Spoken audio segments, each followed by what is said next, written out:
तो अरे नहीं ऐसे वो सब आप जानती नहीं हैं, वहाँ पे वो लेडी थी, उनका सब कपड़ा फाड़ देता, इतना भीड़ हो गया था, इतना भयावह स्थिति थी। और एक बात हम ये भी बोल सकते हैं, शायद हम नहीं बोलना चाहिए या बोलना चाहिए, हम भूमिहार जाति से हैं तो शायद हमको न्याय नहीं मिल रहा है। अगर हम यही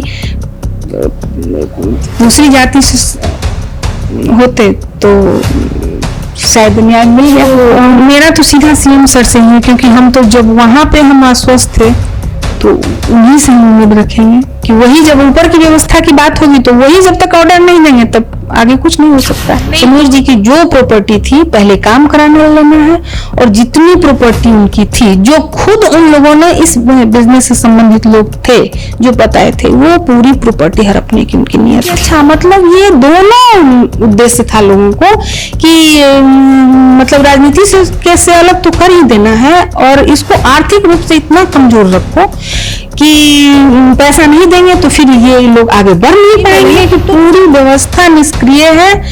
और कई एसएसपी भी से भी बात हुई तो उन लोगों भी ने कहा कि जब तक हमको ऊपर से फोन नहीं आएगा हम इसमें आगे नहीं बढ़ेंगे, हम आगे नहीं बढ़ेंगे क्योंकि मेरा तबादला हो जाएगा। नमस्कार, आप देख रहे शो कर चुके हैं फर्स्ट लुक बिहार में, सिविल आपके साथ। आज मुजफ्फरपुर के प्रथम महापौर समीर कुमार की पुण्यतिथि है। 2018 में 23 सितंबर के दिन AK-47 जैसे अत्याधुनिक हथियार से छिंदवाड़ा में शाम 7 बजे उनकी हत्या कर दी गई थी, जिसके बाद तत्कालीन एसपी ने कार्रवाई बहुत तेजी कर दी थी, लेकिन उनका तबादला तुरंत कर दिया गया, जिसके बाद कई तरह के सवाल उठने लगे। आज हमारे साथ उनकी धर्मपत्नी जुड़ी है, उनसे कुछ सवाल जानेंगे कि क्या वो समीर की हत्या के बाद किस तरह से कानून से उन्हें न्याय की गुहार लगाई और क्या उनको लगता है कि न्याय उन्हें मिलेगा। तो पहले तो मैम आपका बहुत बहुत स्वागत है फर्स्ट लुक की तरफ से। नमस्ते। आपको इस कांड में पुलिस पे कितना भरोसा है कि कार्रवाई पुलिस अब तक की है, तो आगे क्या न्याय का क्या सिस्टम रहेगा कि आपको लगता है कि न्याय आपको मिल जाएगा? अब तो मेरा धैर्य खत्म होने जा रहा है, क्योंकि 5 साल अब होने जा रहे हैं।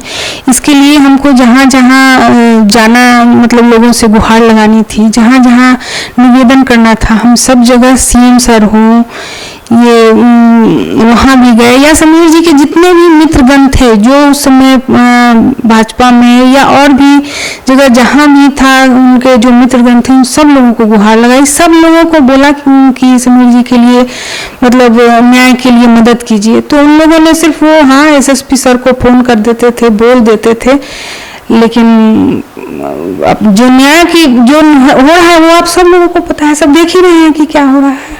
तो आप सीएम के आवास पे गई थी, उनसे न्याय की गुहार लगाई, तो उसके बाद उनका क्या, उन्होंने कैसे आश्वासन दिया और किस तरह से उसके बाद कोई कार्रवाई में बदलाव आया? हम जब ये घटना तुरंत हुई थी 2018 में सितंबर में हुई थी, उसके बाद तो थोड़ा हम नर्वस थे, 1 महीने तक थोड़ा उतना होश नहीं था हमको, लेकिन अक्टूबर में हम उनसे मिलने गए थे। तो वो तो समीर जी को पहले से भी जान रहे थे, तो हम गए वहाँ, तो हम बोले कि सर आपने हरप्रीत जी का क्यों ट्रांसफ़र करा दिया, क्योंकि वो तो जो इसमें है उनका नाम आ रहा था और उनको पकड़ने के लिए थे। तो अरे नहीं ऐसे वो सब आप जानती नहीं हैं, वहाँ पे वो लेडी थी, उनका सब कपड़ा फाड़ देता, इतना भीड़ हो गया था, इतना भयावह स्थिति थी, इसलिए उनको ट्रांसफर करना पड़ा। लेकिन हमने उनको बोला कि सर ये तो आपके जो वहाँ पे अध्यक्ष थे आप ही के पार्टी के, अब अभी हमको नाम नहीं याद है कि, और हम वो लेटर लेके भी गए थे जो उन्होंने आपको बोला था तबादला करने के लिए। अरे ये सब छोड़िए, आप लोग नहीं जानते हैं सोशल मीडिया ये वो सब बोलने लगे। फिर भी हम उनको बोले कि नहीं सर देखिए, हम मित्र की पत्नी की हैसियत से नहीं आए हैं, हम आपके पास आप कृष्ण हैं और हम सुदामा बन के आए हैं कि आप समीर जी को जानते हैं और मेरे साथ न्याय होना चाहिए। तो बोले कि नहीं हम देख रहे हैं, हम तो दिल्ली में थे तो हमको खबर मिली थी और हम उसी समय से सबको फोन कर दिए थे और निर्देश दिए थे कि इसमें न्याय मिलना चाहिए।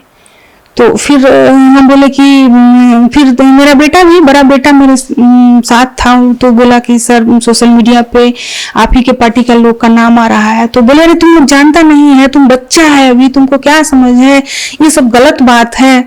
सो ऐसा नहीं है, लेकिन हाँ हम दिए हैं, हम सबको निर्देश दिए हुए हैं, सब न्याय मिलेगा तुम लोग। सुनने में आया था कि सीएम हाउस से आपको कॉल भी आया था और आप वहां गई थी।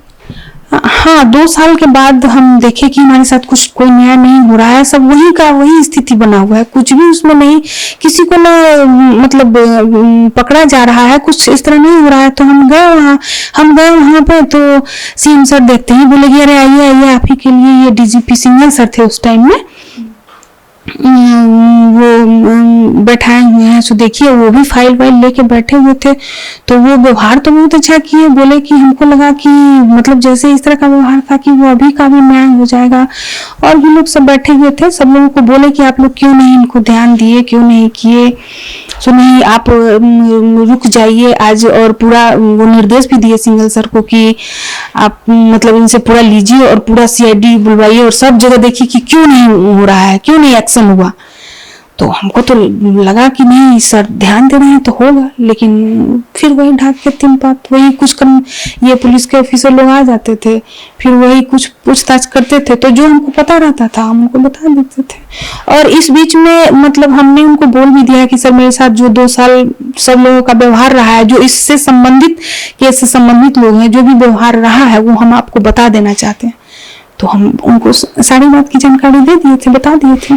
तो कहीं ना कहीं इस हत्याकांड में आपको क्या लगता है, राजनीतिज्ञों का भी क्या भूमिका, आपको कैसा लगता है इस चीज पे? इसमें जो समीर जी से संबंधित बिजनेस में लोग थे, ये हमको इन 5 साल के दरमियान ही पता चला। हम क्योंकि पहले से किसी भी लोग को जान नहीं रहे थे, इस 5 साल के अंतर्गत जो लोग खुद से आके हमको बोले थे कि इस बिजनेस में ये है आपका, ये है आपका, ये प्रॉपर्टी, ये पैसा, सब लोगों ने खुद ही हमको बताया था। तो हम उस हिसाब से जाने कि वो, और फिर बाद में दिया नहीं, किसी ने कोई भी चीज नहीं दिया। तो वो 1.5 साल के अंतर्गत पता चलने लगा कि अच्छा ये मतलब प्रॉपर्टी के लिए भी है, और कुछ लोग तो राजनीति में फिर उसके बाद बहुत आगे आने लगे। तो समझ में आने लगा कि अच्छा मतलब ये दोनों उद्देश्य था लोगों को कि मतलब राजनीति से कैसे अलग तो कर ही देना है, और इसको आर्थिक रूप से इतना कमजोर रखो कि पैसा नहीं देंगे तो फिर ये लोग आगे बढ़ नहीं पाएंगे। तो दोनों ही हम बोलेंगे कि ये बिजनेस का भी था उनका, लोगों को कमजोर करने के लिए, और राजनीति तौर पे भी उनको हटाने के लिए। तो बिजनेस और राजनीति में आपको क्या लगता है ज्यादा क्या किसका चांसेस है, बिजनेस की वजह से उनकी हत्या की गई या फिर राजनीति की वजह से? मेरा जो इस दरमियान अनुभव रहा 5 साल में, वो बिजनेस का था, पैसा हड़पने की नीयत थी। समीर जी की जो प्रॉपर्टी थी पहले काम कराने लेना है, और जितनी प्रॉपर्टी उनकी थी जो खुद उन लोगों ने इस बिजनेस से संबंधित लोग थे जो बताए थे, वो पूरी प्रॉपर्टी हड़पने की उनकी नीयत थी। शुरू में हमें समझ नहीं आया, हम समझ ही नहीं पा रहे थे कि लोगों का ये सब रूप है।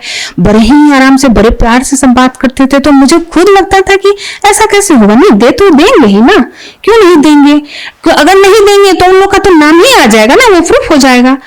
लेकिन नहीं, ये पूरी की पूरी साजिश थी। उन लोगों को पता लग गया कि इसको कुछ भी नहीं पता है, तो बस पहले पूरा इसको मुलायम रखो और प्रॉपर्टी जो हड़पना था सो सब हड़प लो। तो 5 साल हो गए आज पूरे उनकी हत्या को, तो आपने किस किस के दरवाजे पे गुहार लगाई है न्याय के लिए? सबसे पहले तो सीएम सर के पास ही 2 बार गई हूँ, मंगल पांडे जी के यहाँ गई हूँ, नित्यानंद राय जी जो समीर जी के बहुत ही अच्छे दोस्त थे वो भी बुलाए थे तो वहां भी गई थी, और अखिलेश जी से भी समीर जी की जान पहचान थी। या समीर जी ऐसे लोकप्रिय नेता थे ना कि उनका हर पार्टी में उनका पर्सनल रिश्ता सब लोगों से बहुत ही अच्छा रहा है। तो वहां भी उनको भी बोली थी। डीजीपी सर थे गुप्तेश्वर पांडे जी, उस समय तो समीर जी का 15 साल से उन्हीं से बहुत अच्छा रिश्ता था। 10 बार 15 बार उनके यहाँ दौड़ते रहे। वो भी आश्वासन देते रहे कि हाँ हम प्रॉपर्टी दिलवा देंगे, हाँ हम न्याय कर रहे हैं, आपको क्या लगता है मदद नहीं कर रहे हैं क्या? नहीं सर ऐसा नहीं है, मदद कर रहे हैं, लेकिन अब हमको दिख नहीं रहा है ना, दिखेगा तब तो हम बोलेंगे ना। तो ऐसे ही चलता रहा। इतने जगह दरवाजे खटखटाने, गुहार लगाने के बाद भी आपको क्या लगता है पुलिस की कार्रवाई से आप संतुष्ट है अभी तक की? क्योंकि अभी तक न्याय मिला नहीं है, इस हत्याकांड को 5 साल हो गया है, उस पर आप क्या कहेंगे? उस पे ये कहेंगे कि हम तो ये बोल सकते हैं कि पुलिस की व्यवस्था पूरी निष्क्रिय है, एकदम सुस्त है। हम तो कई बार ऐसा हुआ जब हमसे पूछताछ के लिए पुलिस आते थे तो एक पुलिस वाले पूछताछ करते रहते थे और यहीं पर सोफा पर बैठे हुए दूसरे पुलिस वाले वो नींद में मतलब होते थे, तो बगल वाले पुलिस वाले उनको ऐसे उठाते थे कि हालांकि हम ठीक है दुखी थे, मेरा मन रोता रहता था, लेकिन हम देख रहे थे ना कि वो हमसे पूछताछ करने आए हैं और उसके बदले वो सो रहे हैं। ऐसे तो हम तो यही बोलेंगे कि पूरी व्यवस्था निष्क्रिय है। और कई एसएसपी भी से भी बात हुई तो उन लोगों भी ने कहा कि जब तक हमको ऊपर से फोन नहीं आएगा हम इसमें आगे नहीं बढ़ेंगे, हम आगे नहीं बढ़ेंगे क्योंकि मेरा तबादला हो जाएगा। आप लोग फोन ये बंद रखिए, वाइब्रेट होता है, ये भी कहा हम लोग ने स्विच ऑफ करके रखता था कि नहीं हम क्यों बोलेंगे। मैं दोनों ने कहा कि ये जब तक हमको ऊपर से फोन नहीं आएगा हम कार्यवाही आगे नहीं करेंगे। ऊपर से फोन का क्या मतलब हुआ? क्योंकि आपने इतने सारे बड़े बड़े मंत्री से लेकर विधायक से लेकर सबके बस सीएम तक आप गई, तब ऊपर से फोन क्या आप उनसे पूछी नहीं कि किस ऊपर से फोन की आप बात कर रहे हैं? क्योंकि उन लोगों को भी पता होता था कि वो किस ऊपर की बात कर रहे हैं, क्योंकि उनको सब पता है, सबको सब कुछ पता है। बस मेरा यही कहना है कि सबको सब कुछ पता है। ऊपर से कहने का क्या मतलब, वो तो हम तो उनसे पूछ नहीं सकते थे ना कि सर आप किस ऊपर की बात कर रहे हैं, क्योंकि समीर जी को सबसे जान पहचान थी, सबसे अच्छे रिश्ते थे। तो अब तो यही समझेंगे कि किस ऊपर की वो बात कर रहे हैं। सबसे अच्छे रिश्ते होने के बावजूद अभी तक उनके दोषियों को सजा नहीं मिली है, तो आपको क्या लगता है कि पुलिस अब आगे 5 साल बीत चुके, तो आगे कितने साल और लगेंगे आपको न्याय मिलने में? अब ये तो मेरा तो सीधा सीएम सर से ही है, क्योंकि हम तो जब वहां पे हम आश्वस्त थे तो उन्हीं से हम उम्मीद रखेंगे कि वही जब ऊपर की व्यवस्था की बात होगी तो वही जब तक ऑर्डर नहीं देंगे तब आगे कुछ नहीं हो सकता है। नहीं, 2 बार आप सीएम साहब से मिलने गई, एक बार उन्होंने खुद सीएम हाउस से कॉल करवाया और एक बार आप खुद मिलने गई थी, तब भी सीएम साहब के आश्वासन देने के बाद भी 5 साल होने को है आज और अभी तक कार्रवाई नहीं हुई है, तो आपको क्या लगता है? होना चाहिए। अब हम उम्मीद ही कर सकते हैं, क्या बोल सकते हैं, गुहारी लगा सकते हैं, उनको बोल सकते हैं कि सर महिला होने के नाते आप बोलते हैं कि महिला का हम बहुत ध्यान रखते हैं, महिला के लिए हम सपोर्ट में हैं, तो और एक बात हम ये भी बोल सकते हैं, शायद हम नहीं बोलना चाहिए या बोलना चाहिए, हम बुनियाद जाति से हैं तो शायद हमको न्याय नहीं मिल रहा है। अगर हम यही दूसरी जाति से होते तो शायद न्याय मिल गया होता। यही बोल सकते हैं, क्या बोलेंगे, यही बोल सकते हैं कि बुनियाद जाति का होने के कारण हमको ये सजा मिल रही है, यही बात बोलेंगे। अच्छा, आशा करते हैं कि जल्दी आपको न्याय मिले और समीर कुमार जहां भी होंगे, अभी ऊपर से देख रहे हो कि सब कुछ सही रहे, और आशा करते हैं जल्दी जल्द आपके समीर कुमार के दोषियों को पकड़ा जाए और पुलिस इस पर कार्रवाई करे। हमारे साथ जुड़ने के लिए बहुत बहुत धन्यवाद। जी धन्यवाद। आज का खबर हम यहीं पे समाप्त करते हैं। हमारे और खबर के लिए हमारे साथ बने रहिए। हमारे फेसबुक चैनल को लाइक कीजिए, हमारे यूट्यूब चैनल को सब्सक्राइब कीजिए। नमस्कार।